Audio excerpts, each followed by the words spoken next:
Shalom aloha, ladies and gentlemen. This is your host, Dr. Coker, with the program Bible Explains It All. Thank you very much for joining us from all over the world, and thank you very much for liking this program, Bible Explains It All. I cannot say thank you enough to you.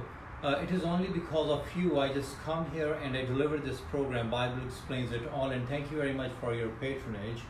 And also, today the topic is that the wealthiest and the most religious country on the face of earth, USA, how that could happen. So I have just brought a lot of research in front of you, and I'm just going to lay down this research and lay down a lot of different facts, and then I would just have my own take, which is the Bible Explains It All take, and then I'm just going to go from there and we can just see that how this all this thing which lays together and they just come up to which is the America, the most wealthiest, but at the same time the most religious country.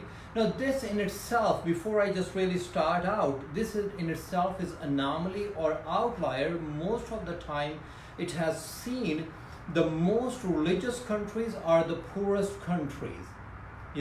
So it is just like it's absolutely. And I'm just gonna lay down again, thank you very much for joining us from all over the world. Bible Explains It All.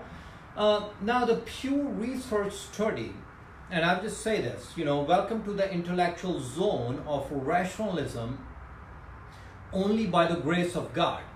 Now the thing is this, I've just brought this study in front of you today. It's by Tara Burton.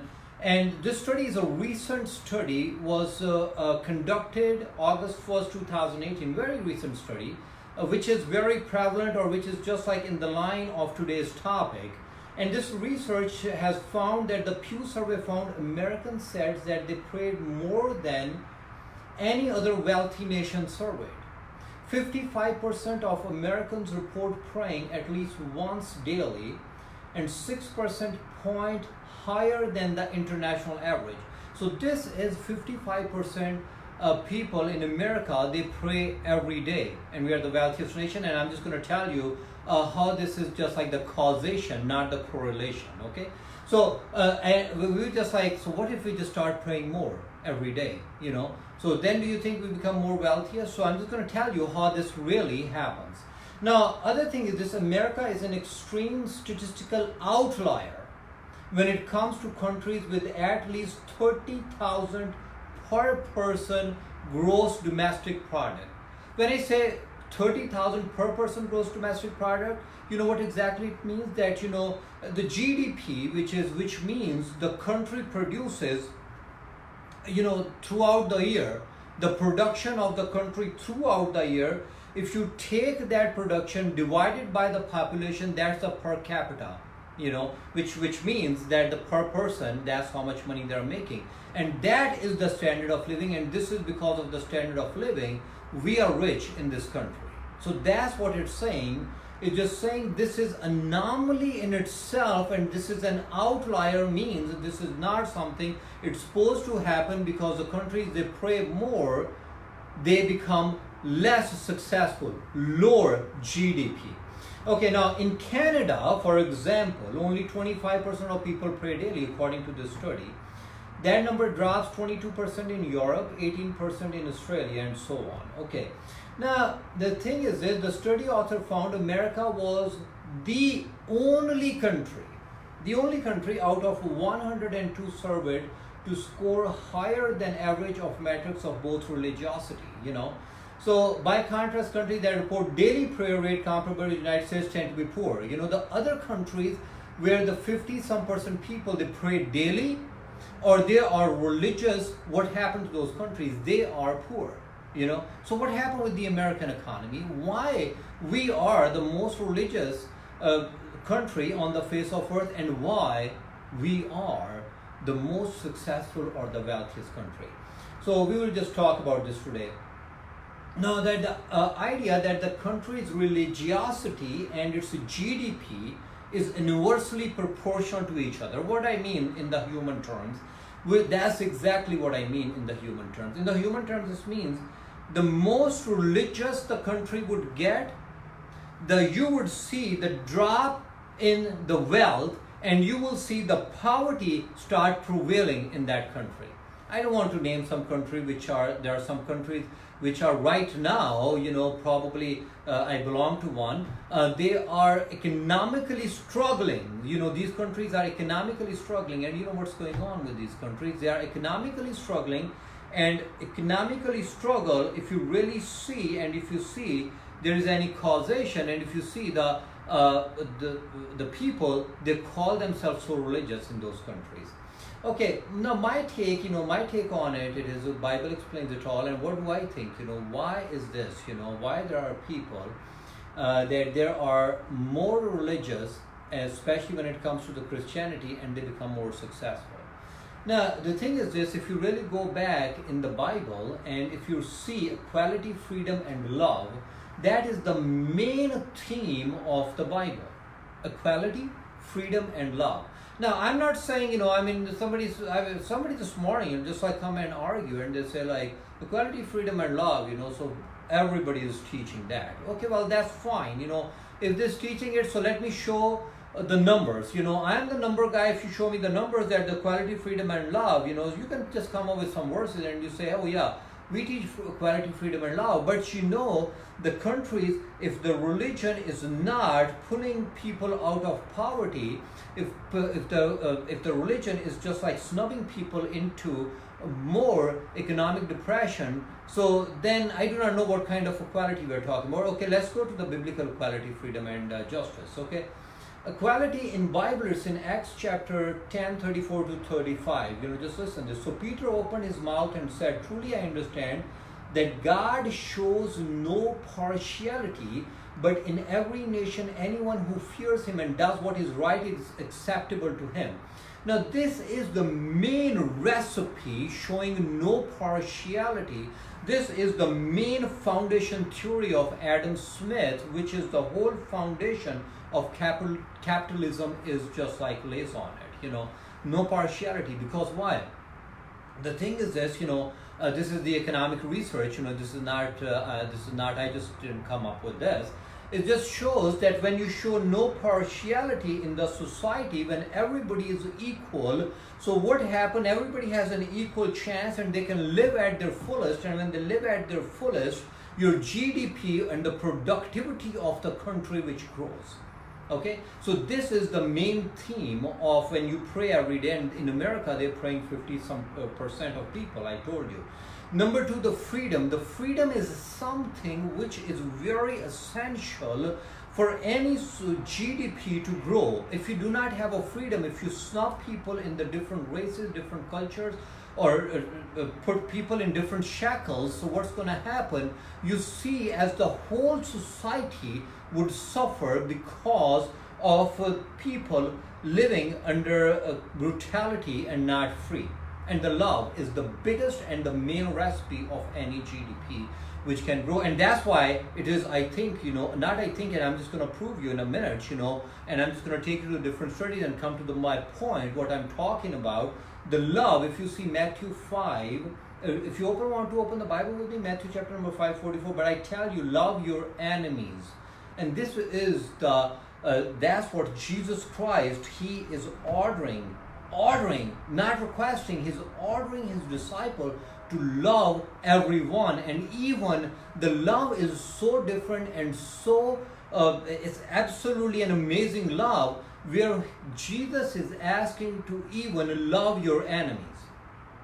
Now, you tell me, my brother and sister, do you see in any other fashion or form, in love your enemies, is anybody else is preaching that you love your enemy other than Jesus Christ? And he showed, it's just like, saying one thing is different, but just like doing it is absolutely different. And Jesus Christ, he showed and he proved, and all his life is just around it. And if you're a Christian and if you pray, 50% of the people, they're praying every day. So that what they started doing, even the little bit, so that changed the whole economic system.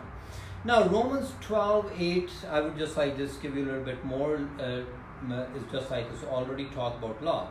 Now my take on it this morning, it is why, but how we are the greatest economy and we are the most religious. It's my take on it, and the take is from Bible Explains It All, and it is just because the freedom, equality, and love which I just laid down in front of you. Now, if you have heard recently, there's probably an ISIS bride, she's somewhere in Syria, and this is just like in the news cycle, and she just wants to come back to America. And she just said, she just like, sorry, and this is just like out of the topic, but I'm just going to say this.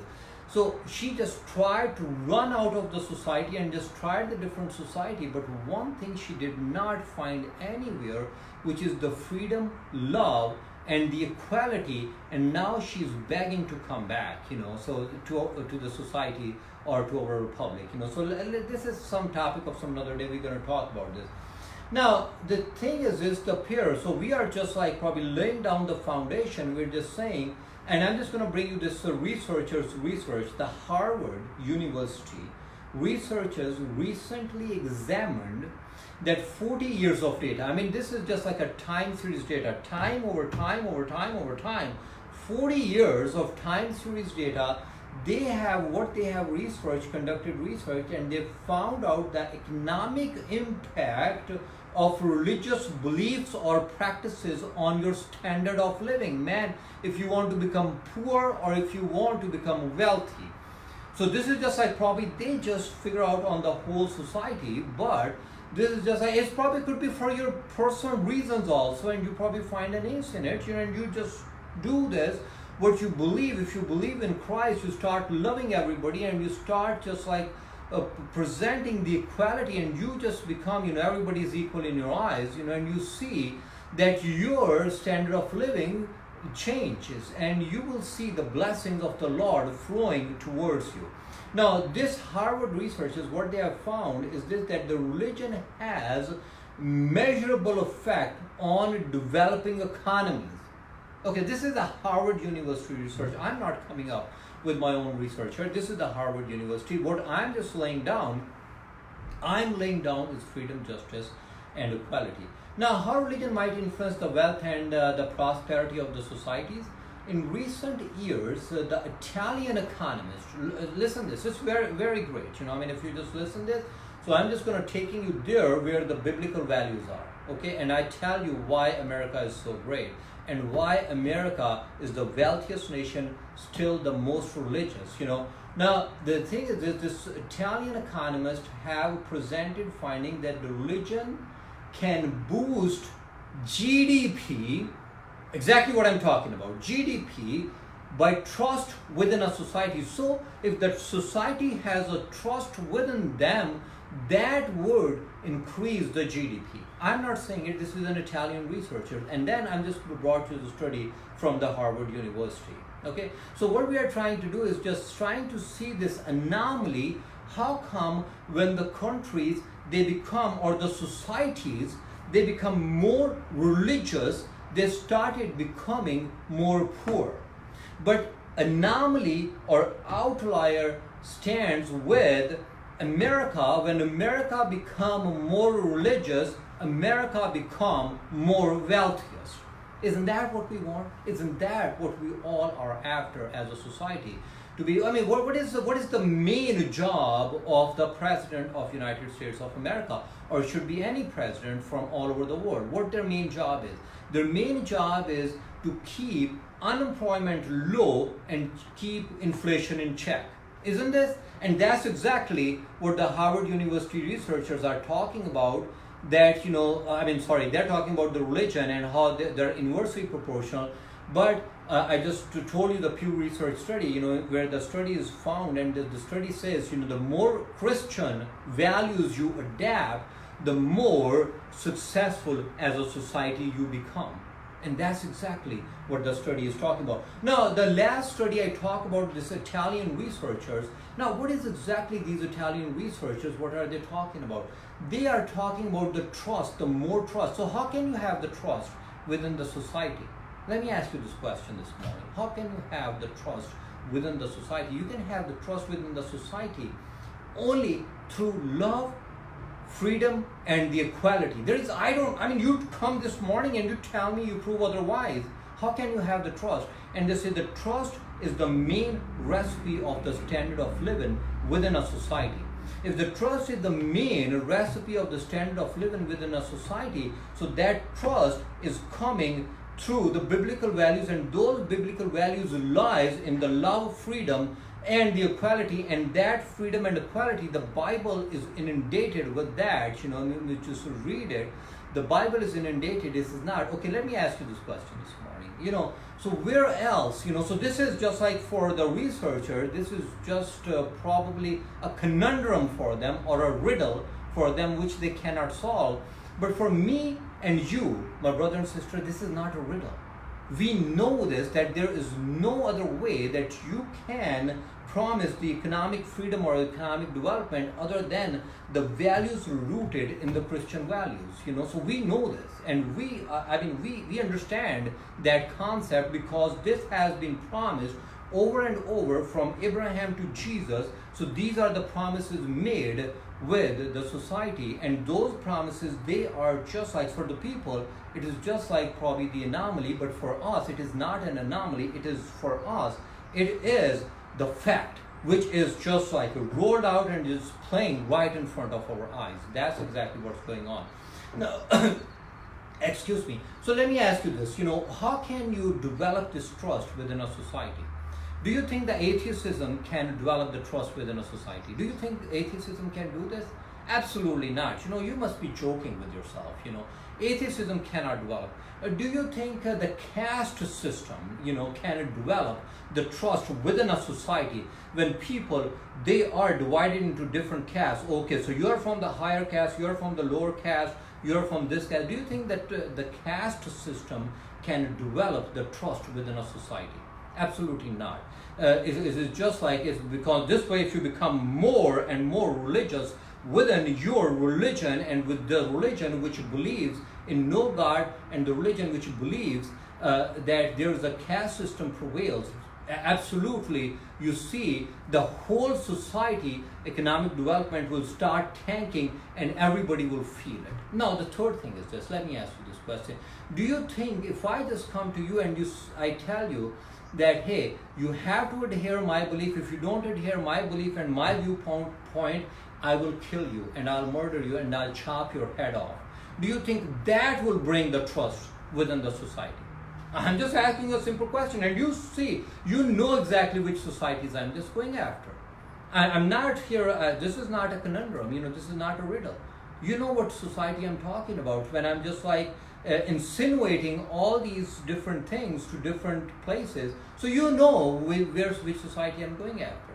Do you think, chopping people's head off is just going to bring the trust within the society? Absolutely not. So if it's not, so what brings the trust within the society? So which brings the trust within the society? It is just the love, freedom, and the equality.